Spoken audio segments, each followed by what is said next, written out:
అందరికి నమస్తే. Bharat youth TV channel స్వాగతం.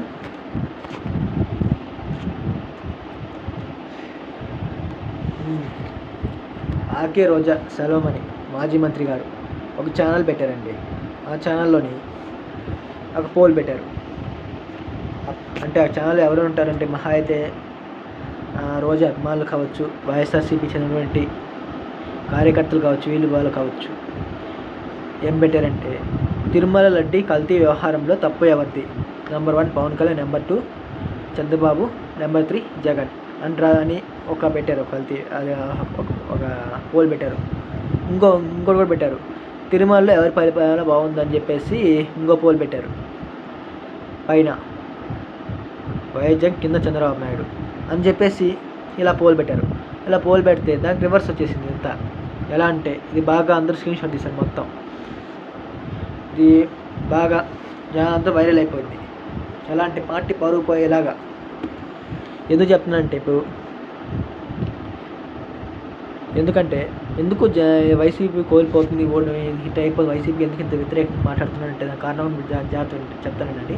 ఆర్కే రోజా సెలవుమణి అనే వ్యక్తి సో ఎవరు పెద్ద అకౌంట్లు, వాళ్ళ అభిమానులు, వాళ్ళ వైఎస్ఆర్సీపీ కార్యకర్తలు తప్ప ఎవ్వరు బాగా గమనించండి, ఎవ్వరు దీన్ని ఫాలో చేసేవాళ్ళు కాదు. అలాంటి దాంట్లో కూడా వీళ్ళంతా ఆ పోల్ ఎలా వచ్చింది చూసారు ఒకసారి. వాళ్ళు అనుకున్నది ఒకటి, జరిగింది ఒకటి. పోల్ ఎలా వచ్చింది తెలుసా? కల్తీ వ్యవహారంలో జగన్మోహన్ రెడ్డి అంట, తిరుమల పరిపాలన చంద్రబాబు నాయుడు అంట బాగుండేది. సో ఇది ఆశ్చర్యపోవాల్సిన విషయమే, కొంచెం బాగా ఆలోచించాల్సిన విషయమే. సో వైసీపీ పని ఇంక అయిపోయిందంటే మాత్రం నేను చెప్పను. అది మీరే డిసైడ్ చేయాలి. ఇంక మీరే పోల్ పెట్టుకొని మీరే ఏదైనా చూసుకుంటే ఇంకా అది మీరే డిసైడ్ చేయాలి. 2029లో నాకు తెలియదు ఎప్పుడు ఎవరి పరిస్థితి ఎలా ఉంటే చెప్పలేము. ఎందుకంటే మీరు చూశారు గతంలో తెలంగాణలో కాంగ్రెస్ పని అయిపోయింది, ఇంకేం లేదని చెప్పేసి బీజేపీ పుంజుకున్నట్టు కనిపించింది ఒకసారి. కానీ సడన్గా కర్ణాటక అధికారం వచ్చేసరికి అది ఒకసారి ఏమైంది, కాంగ్రెస్కి అధికారం వచ్చేసింది. సో ఎవరి పరిస్థితి ఎలా ఉంటుందో మనం చెప్పలేము. మేబీ వైసీపీ ఏమీ అంత ఇదేం కాదు కదా, అది కాంగ్రెస్ పార్టీ పునాదుల మీద నిలబడింది కదా. కాంగ్రెస్ పార్టీ పుంజుకుంటుందా అంటే మాత్రం పుంజుకోవచ్చు, ఏమో మనం చెప్పలేదు. ఎందుకంటే జగన్మోహన్ రెడ్డి చెల్లి షర్మిలా గారే కదా ఆ పార్టీని లీడ్ చేస్తుంది ఇప్పుడు కాంగ్రెస్ నుంచి, చెప్పలేం. సో మీరు బాగా గమనించాలి. ఇవన్నీ పెట్టంగానే ఏం చేశారు ఆవిడ ఏమైనా డిలీట్ చేశారు.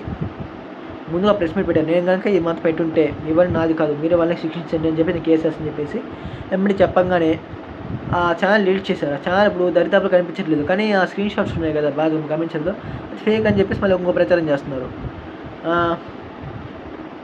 మీరు బాగా గమనించాలి. ఆవిడ చెప్పంగానే అది ఆ ఛానల్ డిలీట్ అయిపోతుందా? పోనీ ఎవరైనా సరే దానికి అదేమైనా ఫేక్ అని చెప్పి అది ఫేక్ ఛానల్ అని చెప్పడం కూడా లేదు.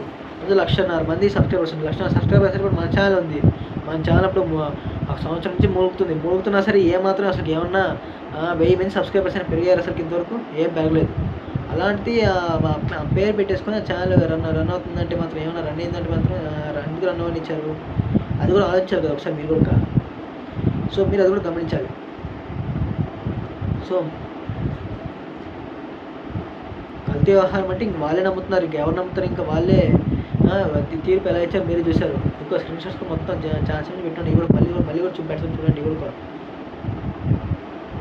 ఇంకా చెప్పాలి మీరే. ఇంకా ఏంటనేది కొంతకాలం దీని ముందు సైలెంట్ అయిపోవడం బెస్ట్. ఎందుకంటే తప్పు దొరుకుతున్నారు. మీరు ఏం చెప్పినా సరే నమ్మట్లేదు కదంతా. మీ వైఎస్ఆర్సీపీ కార్యకర్తలు ఏం నమ్మట్లేదు.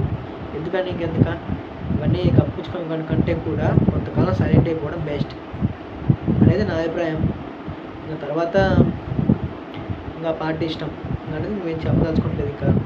సో అది ఫ్రెండ్స్, ప్రతి ఒక్కరు మన ఛానల్ సబ్స్క్రైబ్ చేయండి, లైక్ చేయండి, కామెంట్ చేయండి.